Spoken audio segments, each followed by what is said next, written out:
and development expert Joseph Selisho says the ever-escalating misunderstandings between the ruling and opposition leaders have a negative bearing on the country's economic progression.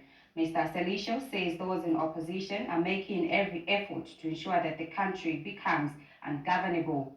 On the other hand, he says the ruling party also feels uncomfortable to entertain any checks and balances coming from the opposition.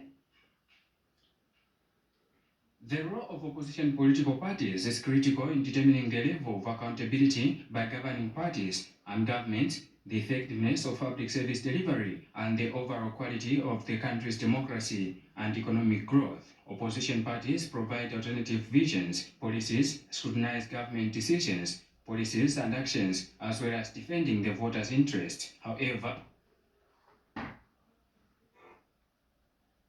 they listen to themselves, forgetting the voters immediately they assume office. On the other hand, those in opposition do not play their role of providing alternative visions, policies, among others. Instead, they concentrate on pointing out the failure.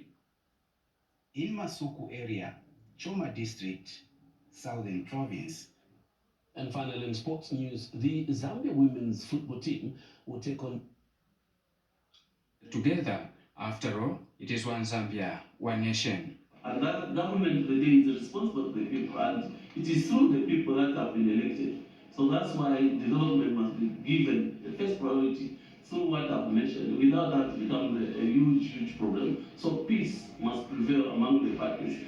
Having political dialogue where these issues can be explained, so that they're able to work together for the sake of the people that are governing.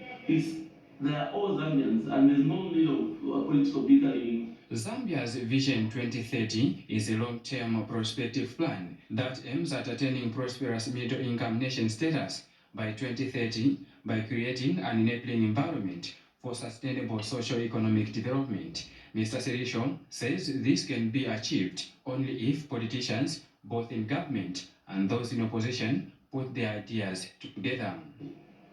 Vision 2030. All these aspects that I've explained, they feed into what we call the national vision of 2030.